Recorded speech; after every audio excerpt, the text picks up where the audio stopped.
Hi friends, நீங்கள் என்ன தான் நல்லா படிச்சிருந்தாலும் எக்ஸாம் ஹாலுக்குள்ளே போனதும் நீங்கள் படித்ததெல்லாம் மறந்து போகுதா?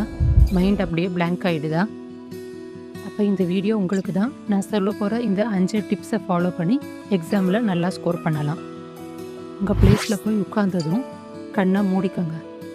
மூச்சை நல்லா உள்ளே இழுத்து மெதுவாக வாய் வழியாக வெளியே விடுங்க. இதே மாதிரி 2 அல்லது 3 தடவை செய்யுங்க. மூச்சை உள்ளே இழுத்து வெளியே விடுங்க. இப்படி செய்யும்போது உங்கள் மைண்டு ரிலாக்ஸ் ஆகிடும், டென்ஷன் குறையும். அஃபர்மேஷன்ஸ்: நான் நல்லா படிச்சிருக்கேன், நான் படித்தது எல்லாம் எனக்கு ஞாபகத்தில் இருக்குது. இந்த சென்டென்ஸை திரும்ப திரும்ப உங்கள் மனசுக்குள்ளே சொல்லிக்கிட்டே இருங்க. இதனால் உங்கள் கான்ஃபிடென்ஸ் அதிகமாகும்.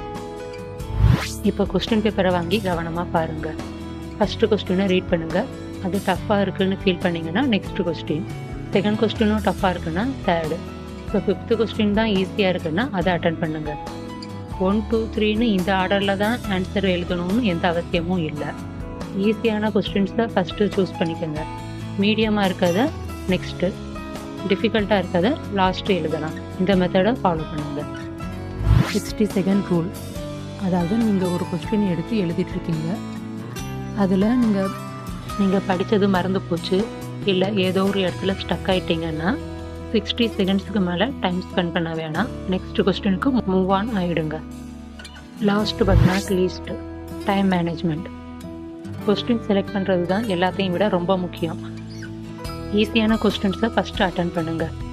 அப்போ தான் உங்களுக்கு டஃப்பான கொஸ்டின்ஸ் அட்டன் பண்ணும்போது அதுக்கு நிறையா டைம் ஸ்பெண்ட் பண்ண முடியும்.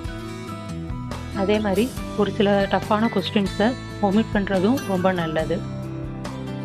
நம்மள நிறைய பேர் என்ன நினைப்போம்னா, எல்லா கொஸ்டினுக்கும் ஆன்சர் பண்ணிடணும், ஒரு கொஸ்டினையும் விட்டுறக்கூடாது அப்படின்னு நினைப்போம். அப்படி கிடையாது. சில நேரங்களில் சில கொஸ்டின்ஸை விட்டு வைக்கிறது தான் நல்லது.